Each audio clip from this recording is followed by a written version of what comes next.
This is the UR Business Network. Hi, and welcome to the New York Real Estate Journal radio show. I am Eric Wilson alongside my favorite Barbara Walters fan, Rick Kaplan. We're going to be joined by Gene Meer, the president of the Manhattan satellite office of Friedland Realty. We're going to talk a little bit about what he's done down there in Times Square, a little bit of the overall market, and also more information about him. He's been doing this for about 30 years. I don't even know who Barbara Walters is. What? We know you watch The View. Rick used to make us all watch The View in the office for at least 20 minutes to start every day. Oh, you mean that Barbara Walters? Just so we could all get... No, I thought her name was Baba Walters. Yeah, Baba. It is Baba. And that's the voice of Gene Meer. I haven't introduced him yet, but just so you guys know, that's him. And let's introduce him now. Gene Meer, the president of the Manhattan satellite office of Friedland Realty. Thanks for joining us, Gene.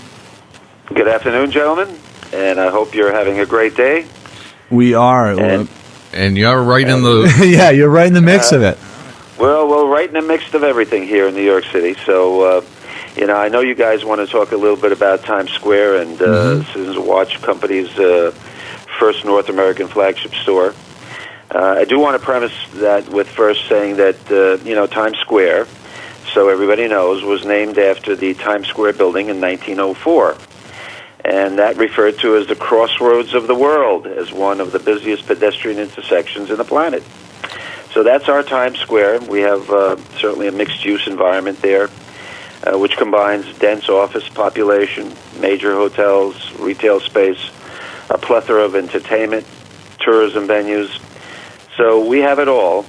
And we also have the corporate offices there, the blue-chip companies like Barclays, Ernst & Young, Morgan Stanley, Thomson Reuters, Viacom. So Times Square is a pretty hot commodity these days. And so when Citizens Watch Company of North America was looking for their first flagship store, we discussed many areas, Fifth Avenue, of course, which is a global presence. But we found that Times Square would probably bring us the biggest presence where people would see us as a huge platform for the global community, so to speak. And so just going into it a little bit, for the area, which is where Citizens Watch Company went into, is called the Bowtie area in Times Square. And that really is between 47th and 42nd Street, along Broadway and 7th Avenue in Times Square. And that particular area, we have so many retailers there now, such as American Eagle, Forever 21, Foot Locker, Oakley, Swatch is there, Express just leased 20,000 square feet, and H&M just also leased 42,000 square feet. So it's really a hot area that many retailers are looking into, as well as office people, because there's a lot of office space coming on the market there in the area as well. So, in having said that, Citizen Watch said, "What do you think?" Well, I said, "This is the right area. Now we just have to find the right space." And that's the difficulty factor. Because basically what we were looking for is immediate presence where people would notice us. And also they were looking for a smaller space rather than the larger spaces. We happened to be lucky to stumble upon 1500 Broadway, which the building was going under a lot of renovation. And the owners of 15 Broadway, Tamers, decided to cut out a piece of the lobby because they saw the value of the real estate in Times Square and create a retail space on the corner of 43rd and Broadway, which for us was, wow, terrific. But how to get it, because there's a lot of competition out there. And so that was a big challenge for us, because there are a lot of companies out there that are looking right now to be in Times Square. And especially for a space in that size, since most spaces on Times Square are much larger. How many square feet is that, Gene? Roughly, we did about 1324 on the ground, plus another 1,000 below for office and supply area, so to speak. So we took a 2-level space, and we looked at the entire situation. We looked at every other location out there because there's a lot of new sites being developed. For example, you've got 701 7th Avenue, which is coming up on the market this year, next year actually. There's going to be a tremendous amount of space coming available in that area. You've got a building that's under construction, 39-story Marriott Edition hotel, and you're going to have 85,000 square feet of retail. A lot to choose from. Wow. And you also have the Marriott Marquis, which is undergoing renovation, which is a Vornado project at 1535 Broadway, and we looked at that, and there's, I'd say about 45,000 square feet of retail space coming on the market in a multi-level situation. And then we looked at some other sites that are with smaller landlords who are now getting into the swing of things because they're seeing the amount of rents that are being asked for in the area. And what is the rent, I was going to say, what is the average rent that's asked for? That's where it comes in. The Times Square area is probably the largest leap of per square foot value in New York City. In 2012, we were talking about $1,400 a square foot. What? 2,000 foot.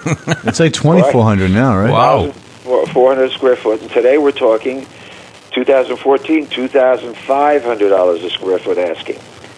Those were oh my God, impressive numbers. Right. And everybody says, well, how in the hell does a retailer make money, paying those kind of rents? they don't. Well, they do and they don't. I mean, it depends on the retailer. Right. A good retailer who knows what he's doing and wants to embellish his brand is going to bring his brand to Times Square. Mm-hmm. He's going to be able to put up his signage, and he's got now global presence. Right. And he's got a situation where only in Manhattan do you have a 7-day-a-week shopping center. Right. For them. But I mean, you're also talking about what, like $6.5 billion of consumer money is spent shopping in the Times Square area. That's a lot of money. Well, they have over 300,000 people that walk to Times Square daily, right? Oh, absolutely. If you go by the numbers, okay, you've got, I could say quickly, that anticipating for 2014, we are looking for about 55 million tourists to come into New York City and enter the Times Square area. Mm-hmm. And especially where we took a site, we're looking about, I'd say about 300,000 people walking past that site a day. Mm-hmm. So you're not talking small chicken feed here. You're talking about a lot of people out there, and that's your audience. Right. But now this is mainly national brands have to, or international brands are mainly the type of or those trying retail. to go global with their brand. Right. Right. Because it couldn't be like a guy that has 5 stores. No. Well, it's got to be. I mean, it obviously works though, Gene. As you know, you've been there for you said a certain amount of years. We don't want to throw out all the history.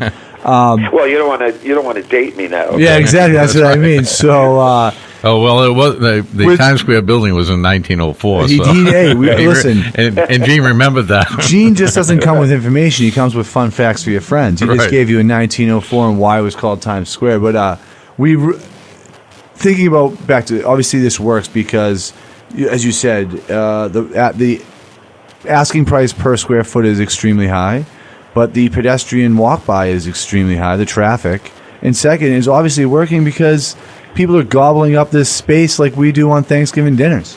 But also have the branding capabilities that you get from it. Well, not only that, you've got the developers gobbling everything up because anything that is available or not even available, they're looking into. You've got hotels coming into the area on the side streets that are building new hotels. You've got hotels under the radar that are being made available. It's just unbelievable what's happening in this particular area. And although I have to say this with a caveat that I don't think that the rents are going to be $2,500 a square foot across the board, only for the reason is that we're going to be having to absorb a tremendous amount of new retail space coming on the market. So it'll all depend on size, location. Those are the factors which will provide the retailers as to how much they may have to pay.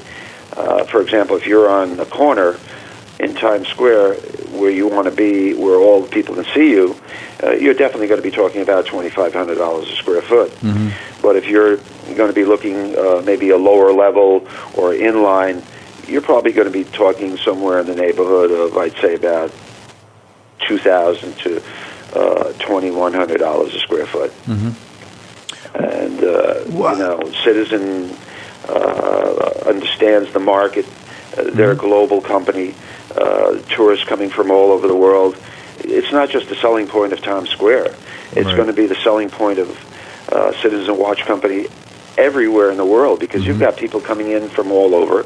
They're going to see Citizen Watch, and they're going to remember that when they go home to Austria or Japan or wherever they go. They're going to see that brand, because that's what branding is all about in Times Square. Right. What about the building going around in the other four boroughs other than New York City itself? Do you think that may affect the market that Manhattan sees, even though we haven't seen it in the future? I think that actually it's exciting to see other areas such as Brooklyn, which has taken off. Where Brooklyn, at one time you were talking $35, $40 a square foot. Now we're talking close to $200 a square foot. Around Fulton Street area in Brooklyn and other areas. Developers are gobbling things up. New York City is diversified. We have so many people here throughout New York City and through the boroughs. There is enough business for everybody and everywhere. You've got Bronx now. Also, you've got Queens. You've got a lot of areas where development is happening here in the New York area. And I think it's exciting, because going back to when I started in this business, not 1904, but it was 1980, retail wasn't considered much in those days. Today, it's the golden, it's the golden egg. Everybody wants to get into retail because that's where the money's at. Now, Gene, do you primarily only deal with retail? I primarily deal with retail. I'm not the jack of all trades, but I do dabble in office leasing occasionally, as well as hotel sales. And I've been looking for a couple of my clients from Europe for a hotel in Times Square to take over. And unfortunately, some of these prices are prohibitive because there's no return. And that becomes a problem for a lot of people who want to enter and open up their flag, so to speak, in their hotel brand. So you've got a lot of new construction going on for hotels, and that's because we're anticipating even more and more tourists coming here. Well, I got a nice sales technique for you, Gene. You show them the Times Square property at $2,500 a square foot, and then you bring them over to the Bronx, and it's $200 a square foot, and they're going to say, well, that's a bargain. Wow. Yeah, it's quite a bargain, I would say, but not the area they would want to be in, because we're the different pedestrian, different shoppers. But all about foot traffic. Yeah, I don't think that one would work out yet. But who knows? 20 or 30 years from now, you never know. That's right. It's all going to start flowing over, You can only get so much into Times Square. When I started in this business, retail, my first retail deal was on Madison Avenue. I rented a space on Madison Avenue for $45 a square foot. And today, Madison Avenue is going for close to $1,500 per square foot.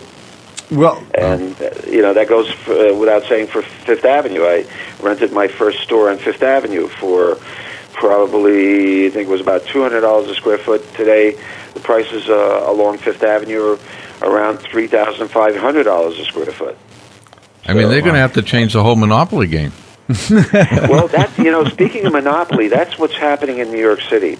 It is a game of monopoly, because all of a sudden now, all of the owners that I used to know are selling their properties, and it's becoming a monopoly game because there are certain companies like Vornado, SIT, and others that are monopolizing all of these high-profile areas, and they're buying up the retail. So basically, when a retailer comes in, he's looking at a property, and for example, they may say, well, this is $2,500 a square foot, and the retailer says, well, I can't afford that. Let me go across the street. He goes across the street, same landlord. Right, that's right. Same game, okay? Yeah. Then he says, all right, I'll go a block up north. He goes up a block up north. There's a different landlord now, because these are the landlords now that are buying up all the major properties, and they're basically controlling what the rents are going to be. So if you want to be in, you got to play the game. It's similar to what happened many years ago when I was over in Japan, in the Ginza. You would go there, talk to a few of the landlords. You had to pay key money to get in, and also pay an exorbitant rent. And this is what's happening on Fifth Avenue as well. Some of the landlords are asking for some key money to enter, as well as the top rent. So we're basically now a monopolized city of very few landlords in the high-profile areas. So a retailer comes in, hey, I've got to deal with A, B, or C, or I've got nothing. Right. Well, we appreciate you coming on and talking to us about the Manhattan and Times Square and the deal that you got down for Citizens Watch. I know you're known as the flagship specialist. I know that's one of the key terms that Christine Wolf made sure I threw out there for myself. But if someone wanted to find out more about Manhattan market or had some questions for you, how would they get in touch with you and contact you? Well, I'll give you, I'm always available 24 hours. I'll give you a cell number, 917-504-7007. And I could always be reached at this number, and we can talk about retail all you want. Just make a deal. Sounds fantastic. Thank you so much, Gene, for joining us.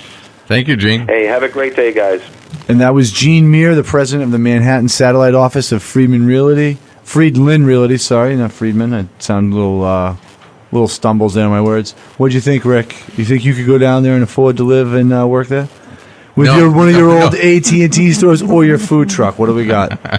No, but I'll tell you what I would like is I would like to own one of those buildings. And getting $2,500 a square foot. And as Gene was saying, so does everybody else. That's why there's only about 5 of them who own all those, because they know that they're such good deals. But wow, talk about we got what a great day recording we had today too. Yeah. But that was the New England Real Estate Journal radio show. The New England Real Estate Journal, bringing together the commercial real estate industry for over 25 years. Find us at NYREJ.com. If you'd like to be a guest or sponsor of the show, call 800-654-4993 or email us at radio@nyrej.com. Again, that's 800-654-4993 or email us at radio@nyrej.com. I'm Rick, that's Eric, and this was the New York Real Estate Journal. I'm Rick, you're Eric. What did I just say? I'm Rick, you're Eric? Well, now we both know.